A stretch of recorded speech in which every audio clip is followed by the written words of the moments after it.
Welcome to Adventure into the Ink. Today we're going to be talking about tournaments and what to expect. I'm your host Matt, and here with my co-host Scott. Hey guys. And Mike. Hey.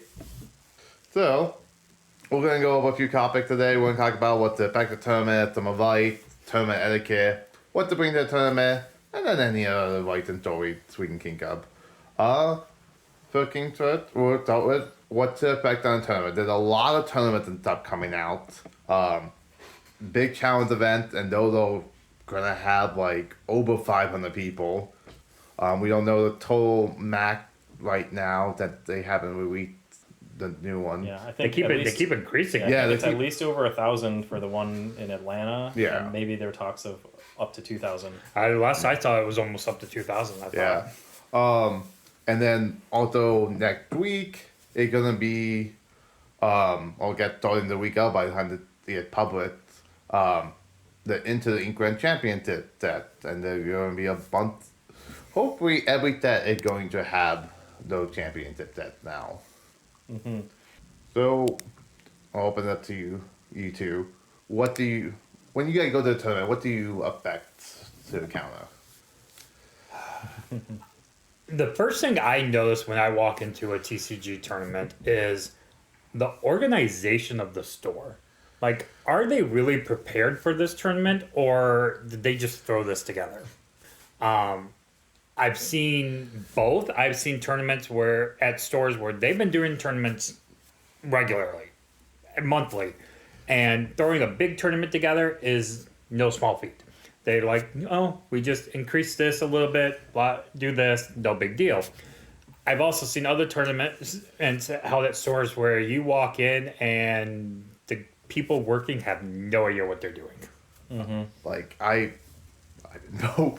So, when we first started doing Magic tournaments here at the top, eventually my Michigan,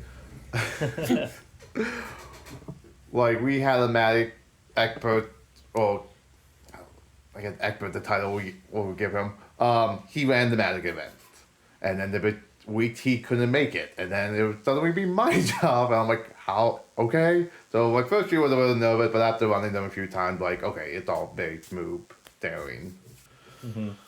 Yeah, I think for me, what I think of when you ask me the question, what to expect at the tournament, is more internal, like personally, rather than external. And I think of tournaments that I've been to for video games or Magic the Gathering way back when. And typically I think of the nerves that I get. It's much different playing a casual game against someone at your kitchen table than playing someone you don't know, where, there's hardly any talk going on except for, hi, how are you? So I would just, expect that. Expect kind of the physiological response of, like, I might be a little bit nervous, so just get used to playing the deck that you're going to bring. Recognize those feelings, but rather than, framing it as anxiety, you can frame it as excitement. Yeah, and, like, you're going to see a lot of different people. There's a lot of different play styles. Some people in tournaments, some people are a little bit more forgiving of mistakes, some people are not. So you want to expect to be playing with people who know the game and know what's going on. Yeah, I would hit on your point, Matt. There are people who will do whatever it takes to win, and they know the rules front and back, and they will leverage them to get a win, which, is fair. It's in the rules, but sometimes can hinder the spirit of play. But for a set tournament or a big tournament like the challenge tournaments, I would say it's your responsibility to know the rules and to know how to play. And if you have a ruling go against you, just accept the consequence and keep playing. Like, you put it past you, learn from it. We all make mistakes. Yeah, and also, you're going to be playing a lot of games. So, pay attention, learn from your previous games. If you make a mistake or mid-play in first game, you have two other games. Well, into the... Depends. It depends if we're doing the best of 3 or best of 2. I don't know why I'm so tongue-tied today. I have not had this episode issue with previous episodes. Yeah, what Scott was saying, the championships, the first championships are going to be best of 3. and then the challenge event are better two. Yeah. With I liking what I'm hearing of the better two format. Yeah. I think technically they're trying to not Oh, call I'm it sorry. best of two. They're calling it, Yeah. it's this 2-round Swiss. Yeah, 2 rounds to So it. that way, it's not every round doesn't have a quote unquote winner. It is every round you just get points, and then you calculate points at the end based off of your record. But those details we'll get into later when we talk more about challenges and everything else. But yeah, understanding the tournament format is important because it can affect how you play. In ours, coming up on this Friday, we have a best of 3, but the rounds are 50 minutes still. Yep. So if you lose your first game, or sorry, if you win your first game and you think you're 95% chance going to lose your second game, and there's only 20 minutes left, you may want to concede early because you want to give yourself the best opportunity to win 2 games instead of just tying. Yeah. And I think we'll touch a little bit more of that. Well, since you brought up conceding, how do you guys feel about doing conceding? Is that in the spirit of playing in the tournament, or is that just... So I think if you know you're not gonna win, like Mike was saying, there's a time game. So like if you won first game, and you know that you want to have the time for the second game or the third game, you continue to use. But like last tournament I went to, I played against a guy who got 2 card warped out at the same time, and he had like 10 puck low at that point. I was a bit behind, and I'm like I can't get through that. I'm not doing anything. I'm better off to continue to the next game and hoping for better luck. Mm-hmm. Yeah, I think conceding a second game, to me, at any point really, like if you're like, I'm done playing, I think no one should be forced to play if they don't want to. But I think the thing that is difficult is when you have people on the same team. Let's say you have 2 people who train together, and they know, oh, my deck might beat yours, Matt, but you have a better deck against the people that are going to be in the top 8. So I would concede to you. I don't really like that. Yeah. Like that kind of like, that's the like meta game of like playing the tournament rules rather than playing the game itself. So I would say if there's, obviously people can do whatever they want to an extent, as long as it doesn't break the rules set down by Ravensburger. I just think, play to the strategy of the round, but not to the tournament, because at that point, you have people who are trading wins or doing something weird, and I don't know if there's officially rules against that, but I think there should be. Off topic, I didn't realize what it is that's making me so. This is our first episode that we are recording after we have episode published, and then after listening to people's feedback and stuff, I'm now super nervous and self-conscious. So I apologize for this. But okay, so what good advice for getting ready for the tournament? The number one advice is having experience with your deck. That as many games that you can get in, play against as many different variety of decks that you can, will give you the best chances of. Because the whole thing is the time situation in that tournament, so you have to act very quickly. You have some time to take a deep breath and think, but if you take too long, they might call a judge over because you're stalling for time. So you want to get to the point where it almost reactional, or you can like process the situation very quickly, or like, okay, I've seen it matchup before, I need to deal with it with this card, type of thing. Get as many games that you can. Like, I've heard that it takes 400 hours to master cooking, so shoot for 400 hours with your deck. Might be a little unrealistic, but that's the more experience you have with your deck, the better you're going to react to unforeseen circumstances in the tournament. Yeah. I would say, 2 things. Make sure that the night before you get sleep. It's very hard to think, and, there's a lot of mini decisions that get made during a single game of Lorcana, and you're going to be playing probably, anywhere from 10 to 20 games. So you should really make sure that your brain is working at full capacity, that you get enough rest, So that's like more of a pre-tournament getting ready. Another thing is just making sure you bring snacks. Like pay attention to timing for the venue. If there's not a break for lunch or a break for snacks, like bring something that you could chow down in 5 minutes between rounds, and just to keep yourself fueled and ready to be playing at your best level. And like treat it like a test. Like there's a lot of things I've heard about good advice to do the night before a test. One is like relax, go to the movies. Like like cramming is not always the best game. Like don't spend all night playing, trying to get the last minute games in, trying to study other meta get what that. Try to relax before the tournament. I mean, ultimately, it's a tournament, it's competitive, but it's meant to be fun too. Yeah. So if you find yourself stressing out and having high anxiety or panic attacks related to playing, you should take a step back. Just play in League, where the stakes are really low. Also, hiding important. Yes. Kick it out. Mm-hmm. I don't know, Scott, did you ever play in any of the early day Magic tournaments? I never did Magic. I've done other TCGs. My biggest issue, and this isn't really a advice for preparing for a tournament, it's just at the tournament. One of the biggest things that ever turned me off of competing was people's egos. It's like Mike said, we're here to have fun. Yes, there's nice big stakes, especially in some tournaments, have big prize amounts.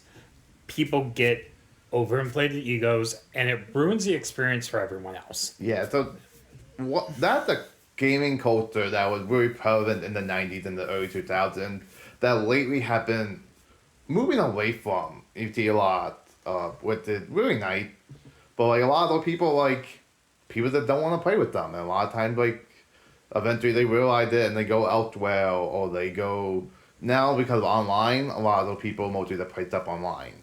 So you're seeing, and a lot more people are a lot more vocal against that behavior. So you're seeing a lot more people calling out the people being joked and stuff. And so a lot of people are starting to get a lot better at gaming things. Yeah. I mean, ultimately, and this is kind of life advice too, is you can call out bad behavior if you see it, but the way you respond to it should not also be more bad Yeah. behavior. You know, if your reaction should never be equal to or more than someone's meanness to you. Like you want to be the person that's bringing down everyone's, tempers and everything else. Yeah. Because ultimately the people next to you may see how you react too. And if two people are playing on both sides of you and they're both really tense, guess how the person sitting in between them is going to feel. Yeah, but it's also that like if you're playing against an opponent and they're laughing at you like, oh, that's a dumb cake, or well, that's a dumb gag, why do you even come? You're like, if you see that happening to the person next to you, feel free to be like, hey, that's unfortunate my contact, or be like, hey, Judd, unfortunate my contact going over this game. Yeah. Yeah, there's many more spaces for people to be jerks to each other in real life. Like, we should have Lorcana and fun games like this be a place where, people are welcome to make mistakes and, if you bring the wrong deck or do whatever else, like, that's fine. You don't need to make fun of somebody for that. Yeah, and like we always try to keep a very casual, beginner-friendly environment here at this stop. Like we want people to have a good time. We want people to come back. We want people to improve. Because it's really nice seeing like the really casual beginner people grow and become really good and like top competitors. Mm-hmm. Yeah, that doesn't happen if they get, Yeah. kicked out the door the first match that they play against someone who's 10 times better than them. Oh, I've heard so many people say they like Magic, they played Magic, they went to a tournament, they had such a bad experience at the tournament because of jerks, they stopped going. And you don't want that for Lorcana. You don't want that for a game this early. These are the first major tournament going on. So a lot of people, these are going to be the first big tournament they go to. They might not have a local gaming store they go to for a weekly tournament. You want to be positive. You want to represent the game well. You want them to want to come back. You want to help grow this game. And to be nice to your opponent and being sportsmanlike is the way to do it. Yeah. I mean, to that end, I know people are, specifically for the set championships, want to win this enchanted Stitch Rockstar. Yeah. And based off of the number of stores that have gotten pricing for this, people are speculating this might be worth anywhere from $100 to $200, which is great, but it's not $10,000. Yeah. It's not worth, being a jerk to somebody over. Yeah. And so ultimately, while it would be nice, I think everyone should set that as their goal to come in first, second, third, or fourth if that's what they want to get those prizes. I think a better goal is to say, if I could make a friend out of somebody that I play or someone that I can talk to about the game more or build that community, like how much better would that be? Because then you're growing your network, you're making the game more enjoyable for everyone else. Yeah. And ultimately, if your goal is value of cards, the cards are going to be way more valuable if people are playing the game in 5 years versus if they aren't. Exactly. And a button matter. And like I met a lot of friends at tournaments. It's a great way to meet new people, especially people who like the game, and like you meet so many interesting people. Like I met a truck driver who went to Magic tournament. Every time he was in a different city, he would find a local tournament and go play that. And he was a really interesting guy and had a lot of great stories. So it was really fun to talk to people in between matches. And the last Lorcana tournament I went to, talking to the guy, he was the dad who got into the game, and like it's really nice to meet new people. Like it's a great way to make friends and lasting impressions. And sometimes when you go to other tournaments, you see the same people. Mm-hmm. And so like people will remember you, because especially the area you're in might be a small community. Mm-hmm. So a couple of tournament etiquette. Thinking number one, hygiene. Hygiene. Yeah. Card tournaments have a very negative stereotype. I constantly have told people, like when we do events and stuff at the top, people are like, oh, how bad does it smell get? Mm-hmm. I don't know what's worse, tournament hygiene or Comic-Con hygiene. Probably Comic-Con. Yeah. It's all the same thing, though. Yeah. It's body odor, just Yeah. It's the confined space. And this is one thing that I talked about earlier is like, you don't realize if you're playing Lorcana at your kitchen table, you're probably not sweating because you're probably not overthinking, and your body hasn't entered that physical state of kind of that excited level. But when you're in a tournament, that happens almost immediately. And you don't realize it, but when you enter that state, you just sweat. Just everyone, unless you have some physical difference, is just they're gonna sweat when they get excited or anxious. And so, like for example, I typically don't wear deodorant most of the days because I don't smell. Nobody complains about me smelling. My wife's like, you don't smell. But if I'm going to a tournament, I know I'm going to make sure I shower. I make sure I wear deodorant because I know in the moment I will start sweating. Yeah. Also, another thing is make sure you are appropriately dressed. Like, make sure that you don't have anything offensive on your clothing. Make sure that when you sit down, your butt crack not showing. Because that was a meme for the Magic event for a while. But a guy I remember that. Yeah, a guy with a pose next to the butt crack with like his hand in like a prayer formation, like, just calling out people for having the butt crack in the chairs, because these folding chairs gonna tell everything. Yeah. It was very funny. It felt a little bit bad because those are real people. So I don't do that. But it is like he was pointing out something that's very clear. Like, yeah, he wasn't throwing the names, he wasn't throwing the faces, but like, he was like calling out that this type of behavior is common, and like some people can't help it. That do what you can to alleviate it. mm-hmm. If it's a problem, bring a jacket and just throw the jacket over the back of your chair. Exactly. Yeah. So then no one can see. Another thing is that don't touch people's stuff without permission. Like sometimes you get people that when you reach over and look at your card to see what you do, you should act permission. Mm-hmm. Yeah, always ask. Other gameplay etiquette is just making sure that when you do something, you verbally say what you're doing. Yep. I think if you're used to playing in an online format or other games where you don't actually have communication with the other player, you just do things and you expect that they know what you're doing. But Lorcana, as a tabletop game, is not a silent game. You should announce when you ink things, what you're inking. Take the time to actually show the person that you're inking something, especially in a tournament, because I know anyone listening to our podcast wouldn't be cheating, but there's opportunities for people to just say, yeah, I'm inking something that's not the card that I'm actually inking.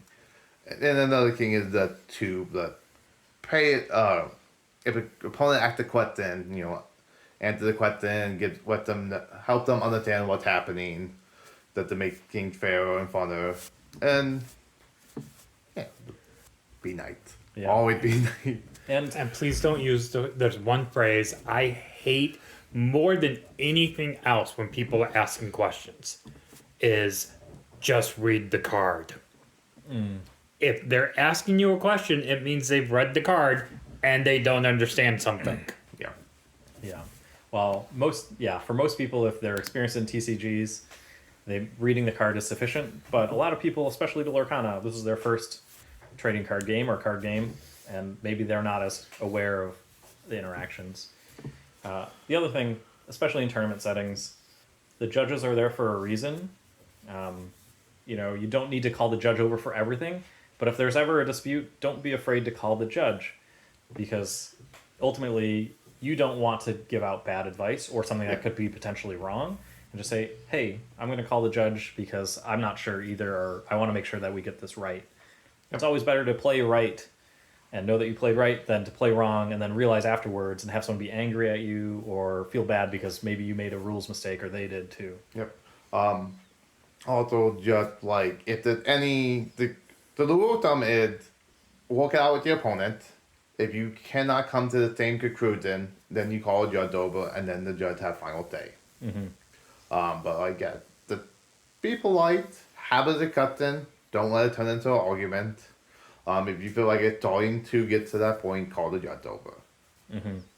A couple of, I guess this is maybe etiquette and also just advice for Lorcana particularly. There's a lot of actions you can do in your turn, especially when you get to the later games where you have like 7, 8, 9, 10 ink. Do your best to pay attention if you've inked that turn, and don't rely on your opponent. Yeah. I know when we were playing casually, a lot of times I'm like, did I ink this turn? Did I not? If you have to ask yourself that question, I would say it's your fault. You should have remembered. Don't try to ink an extra time on accident. Yeah. So just pay attention, and also you can, pay attention for your opponent too. Maybe just hold your thumb out or something. Be like, yep, they inked. Okay. Yeah, this is my physical reminder. So now for tournament, they recommend you to write down on a pen and paper the chords and stuff. Oh, the lore. Yeah, the lore counter. But even just what happened in the turn, like the steps that your opponent's taken and you've taken. You could do that, but you can just have a turn counter and there's a little check mark okay, I inked a turn. Well, they inked a turn. Oh yeah, so keep a ledger. So you just have turns 1 through 20, let's say, and so each paper on your pad represents a game, and you say, turn 1, okay, he got a lore. Turn 2, I got a lore. Yeah. Yeah. I think that could be helpful. But yeah, now the tournament rules are all public and stuff, and the official rules, so players have the access to reading that beforehand. So you don't need to know that the back of your hand, but definitely I recommend skimming over them and making sure you're familiar with those. But that's the big thing too, is they don't want a digital lore counter, and the spin dials are so easy to bump. They recommend a pen and paper. And then when you write down pen and paper, you should be writing down your score, and then your opponent's score. So that way, if there's any discrepancies, you guys can easily work it out. Yeah. The easiest way is anytime somebody gains lore from an action or a set of actions, you cross it out and you rewrite the new one, or you do a plus symbol and the amount of lore that they gained, just the way it's clear, and you can walk things back if someone accidentally does something out of order. Alright, so what to bring to a tournament? Mike was saying earlier, check the food and drink quality at the venue. Definitely have a snack. Trail mix is a great one. You want something that is healthy, that'll help keep your brain going, because it's you're gonna be burning calories more than you realize, and you want to actually make sure your body's in the best shape. That's another piece of advice too. Actually, doing exercise leading up to the tournament is gonna help your mind. It's proven that exercise help your brain. I actually went to a tournament one time. I got there maybe a half hour early. A couple of players were actually doing yoga in the middle of the store, getting ready for the tournament. So making sure their hips are stretched out. Yeah, just literally right. You walk in and boom, there's people doing yoga. Yeah. It's like, okay. Yeah, I would say bring, another thing to bring other than snacks, especially for the longer tournaments, ones with hundreds of people, bring or be ready to buy another set of deck sleeves in case anything gets damaged. It can result in a game loss, and you'll have to buy them anyway, or to replace them if you want to continue to play. If it's noticed that you have certain sleeves that are not evenly worn. Yep. So they potentially be called out for marking. So like with one sleeve had a little bit of dent, and like that's one of your key cards. Like, oh, that's a legendary, that's a really good card, and people can call you out for that. So having backup sleeves to twist out is really good, and the pay attention to the back of your card sleeves. I recommend like the night before, go through your deck, make sure none of the sleeves are damaged, so have an inking that could potentially be a marking. Mm-hmm. Also, make sure that your card backs are not visible through your card sleeves. Mm. That's another thing that you can get in trouble for. And that's because people could have marked backs on the cards too. Mm-hmm. Yeah. Man, I remember playing in, Magic the Gathering tournaments way back when, and people would show up no sleeves. Yeah. Just like, oh man. I remember way back when Magic first came out, sleeves weren't a thing. Yeah. It was, Yep. and yeah, we're just all playing with loose cards. Just sad. Thinking about that soul ring that hit the table. No sleeve on it. Oh. Yeah. Oh, another thing to bring, obviously a deck box to put your deck in, and probably some sort of a bag, but don't bring 100 decks. If you're only going to be playing one, there's no reason to bulk up the entire venue. Bring cards, a few cards that you want to trade, but you don't need to bring your entire collection. There will be plenty of opportunities to connect with people, especially if you're going to a local-ish tournament, to trade, outside of the tournament hours too. Make sure you bring a pen and paper to write them down. Playmat. Also, make sure your playmat is public appropriate. Everyone heard the story of someone trying to bring a naked anime playmat to a store. And don't be that guy, because people will talk about you long after you leave. You do not want to set the standard where you are the butt of everyone's jokes after you're gone. Especially since like Lorcana, different tournaments have different age ranges. Like normally at all top we do 13 is the minimum age. Mm-hmm. But like so Lorcana, some told allowing people to bring 8 or 9 year olds. You don't know. The game is family appropriate and all ages people like it, so you have to keep that in mind. You want to make sure the playmat you're bringing or the card tricks you're bringing, they have artwork and stuff on the back. You want to make sure that it is family appropriate. Mm-hmm. And speaking of bringing kids, if you are playing in the tournament that have kids, or you're bringing your kids to play in that tournament, the shop is not your babysitter. Yeah. If you are bringing kids, it's still your responsibility to watch those kids. Mm-hmm. Yeah, as a parent of 2 young children, sorry, but they will not be coming to the tournament. It's. I think people take advantage of it, and personal side, we went to my oldest daughter's almost 3 had her first soccer practice game. I don't know what you would call it, at the local fields here, and one of the first things they tell you is a parent must be with your child at the entire time. I was like, are people really just taking their 3-year-old and dropping them off here? Yes. It's like, oh man. Yeah, we had a Pokemon tournament. We had 16 people. I think we had like one person in the Pokemon tournament that was actually above 18, maybe 2, and then the rest was anywhere between like 7 to like 12 lanes. And like I think only one parent actually stayed in the store, maybe 2, and they all left. So like a few of them were like, "Hey, we're gonna be in the coffee stop down the street. If anything happens, hit our number." Right. Sure. But like, especially that day, it was just me in the door that day. So I'm trying to walk the counter and run the tournament Yeah. because someone called off that day, and it was ridiculous. But yeah, parents would just leave the kid. Yeah. If you don't trust your kid to be able to handle themselves at home alone, don't trust them at the tournament by themselves. Yeah. So, any other vital stories? Got any fun tournament stories? Not fun stories, but I do got one last piece of advice I forgot to mention earlier. When you go to touch other people's cards, yes, I know the rules actually state you have the option to cut their decks. Remember, that is somebody else's decks, and they are spent money on those decks. So treat them just like you would treat your cards, Or better. or better. I've seen people where they just manhandle them, and some cards walked away bent, and Oh, I think people damage the opponent's card tree because they didn't tap on the might. And like, yeah, the treats up well. And also, like, if someone catches you damaging them stuff like that, the potential you could get you DQ'd from the tournament. Yeah, rightfully so. If Yeah. you're damaging other people's property. especially TCGs where some of these cards people are paying Yeah. 30, 40, 50, 60, 80, $100 for a card. Yeah. Yeah. Hopefully, people aren't still playing with like a full set of enchanteds, but Um, that was Especially wild. after what happened with set ones. Yeah.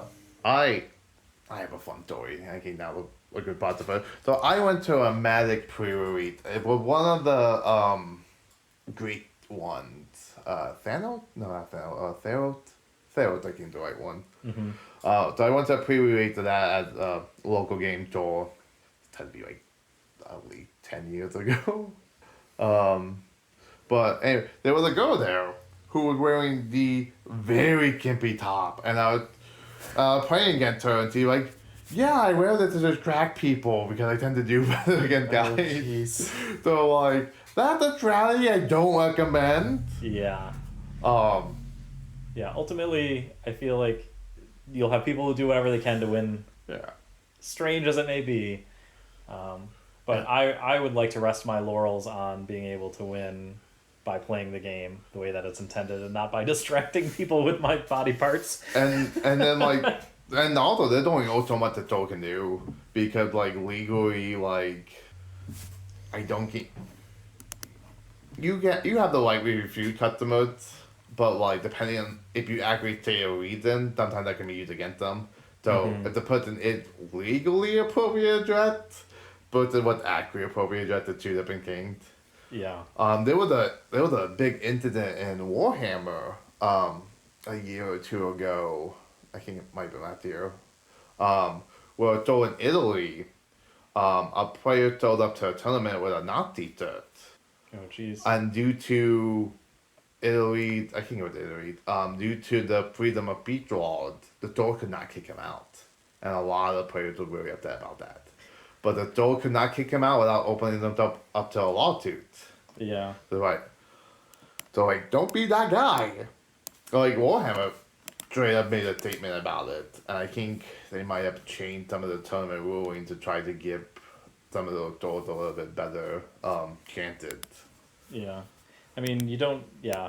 This is a tournament. Let's focus on the tournament play. Don't. If you're coming here to make a statement, I guess it's your right, but recognize that it's probably going to fall on deaf ears. Yeah, I don't know if he was accurate or not, or if he was just trying to talk people to quit it, because he had several people forfeit matches because they did not want to play with him, and he ended up winning matches because of that. Jeez. But then in the reverse side, I've seen that happen where people buckle down and do everything they can to beat that Yeah. person, just to say, you're not welcome. Yeah. Like, we don't want that.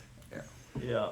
I think the best thing you can do, it's just like against trolls online, like just don't pay attention to it. Yep. It's a short 50 minutes of your life that you'll be sitting across from this person, and chances are you won't ever have to do it again. So, yeah, don't let people get to you. I mean, it happens in chess tournaments and stuff like that with kids. Like they like kick each other under the table and stuff. I was like, man, I get it, they're kids, but if you're a grown adult, mind your manners. God, like if someone tried to do that at the door, they are out of here. And we gotta remember. Speaking of that, some of the people playing in tournaments will be kids. Yep.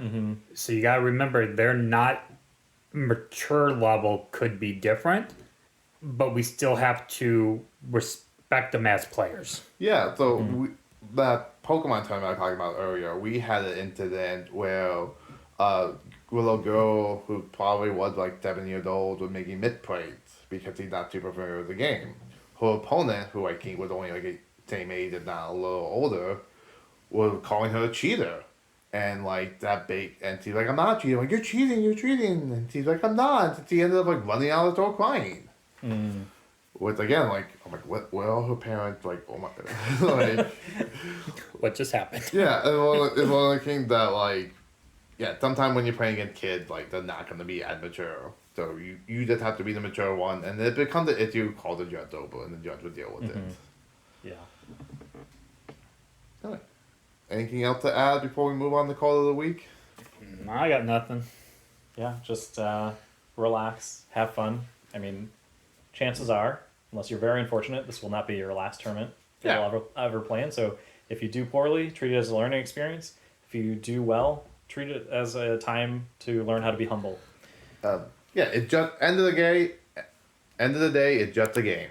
Also, like the challenge events, if you do well enough, you get sent up. You get bought in the natural tournament that's gonna be happen at a later date.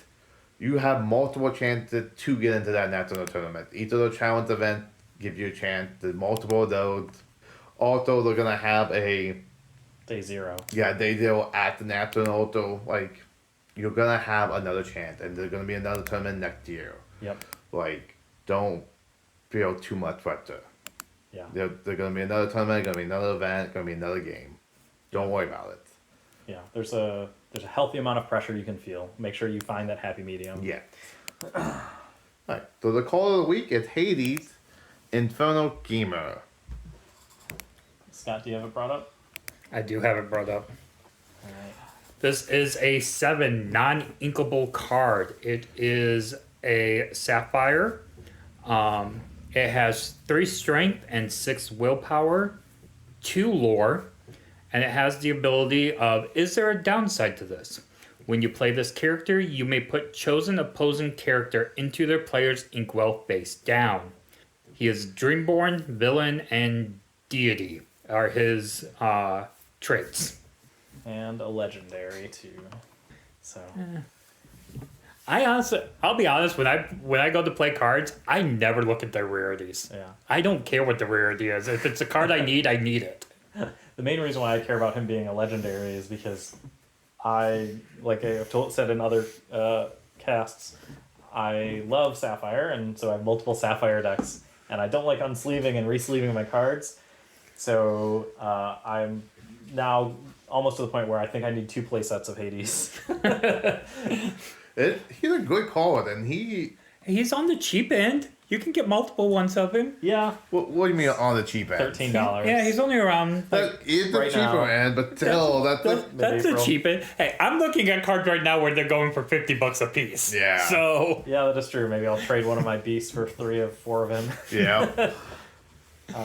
I personally love this card. I used it to pretty good, it was a very good removal in my Amber Sapphire Princesses deck.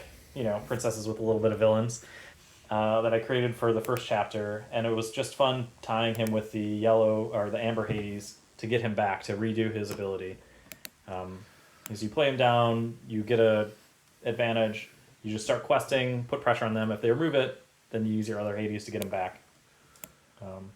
Yeah, but Sapphire White, he's one of the best removals. Especially now that there's a lot of Dick called song hate. Having the ability on a character instead of relying on Let It Go, it's really good hard removal for Sapphire. Mm-hmm. So, yeah, most Sapphire decks I've seen are running him. not mine. Yeah. And the other good thing, people are like, well, it costs 7, that's a lot.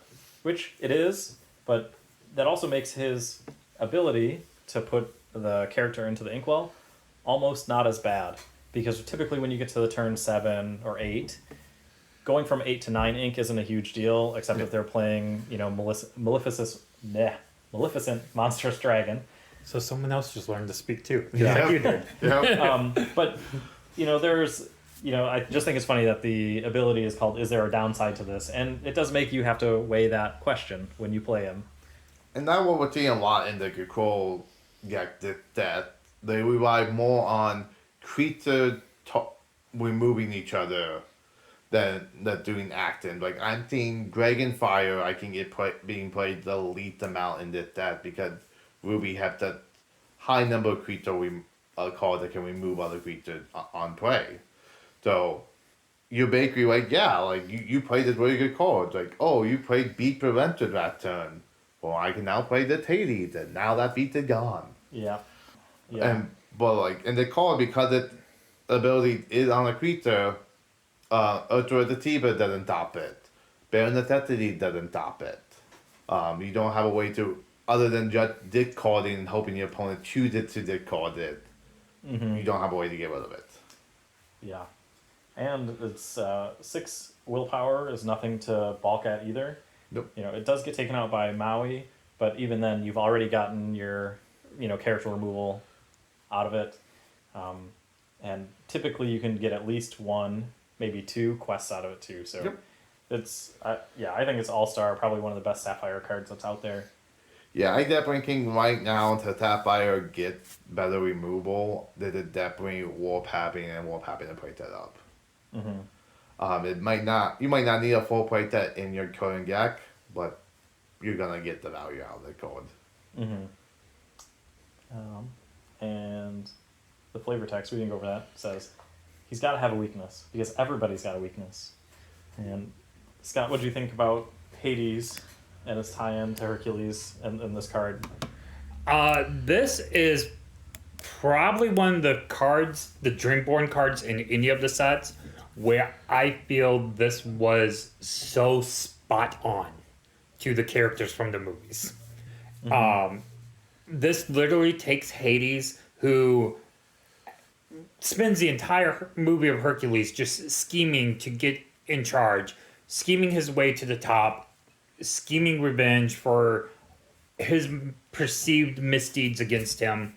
So having him now be the infernal schemer, where this is literally just taking him one step further, where now he's not just scheming to scheme. This is what he does. This is who he is. He's a schemer, and this is just making him more powerful in that way. Mm-hmm. The artwork is spot on. Not much you can do again with Hades. They just took Hades from the movie and changed his wardrobe. I don't know if I don't think we've actually been saying the name of the audit. We should probably start saying the name of the audit on these cards. This one is Matthew Robert Davies. So yeah, as a Dreamborn, as a character from the movie, this card's spot on. I love what they did with this card. His ability plays into that effect, into the characterization that they had him in the movie of him trying to remove people from the board, remove obstacles to make him achieve his goals more. So having this remove an opponent's character just falls into the line of, hey, if I remove this, I'm able to do this instead. So everything about this card is so spot on. Talking about the art, I just realized in the top left and top right corners of the art, you can see just little skeletons hanging in the background. A little creepy. But yeah, I just have a question because I'm not as familiar with any of the, as much You of the movies really as you need are. to change that. You really do. I can at least say I've seen Hercules. But do you recognize this item or this whatever he's standing in front of? This kind of cauldron thing? I don't. I was trying to look at that and see if that was from the movie. It might be, because he does have a little device in the movie that he uses to spy on people. So it might be that, but I'll be honest, I never really paid much attention to that, to the actual architecture of that. So it could be that pedestal that he uses in the movie, or it could be something different.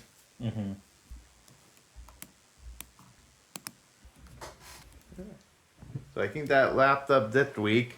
We're on Spotify now. We're on YouTube now. Please like and subscribe. Please help there, so that way we can really get this out there and help it grow. So we can go with eventually get better audio equipment. So we want to make sure that it's more accurate, investing money into this, and hope can go. We should also be having Facebook and Instagram coming up. So keep an eye out for that. So we can do news updates and stuff. Let us know what you think of the podcast and comment and stuff. Let us know if you like the Call of the Week segment, or if there's any call you wanted to do Call of the Week up. Cause that's a form. Cause like we started doing that's something we like, so we want to see if you guys also like it. Yeah. Yeah, we're definitely open to feedback. We love talking about this game, obviously, Yeah. and would love to talk with you guys about it too. So hit us up on comments on YouTube right now. I believe there is a spot on Spotify to leave comments about what you thought of the podcast. So leave your comments there. Or you can also send us an email at adventuresintheinc@gmail.com. Well, have a good day, guys. And remember, adventure awaits.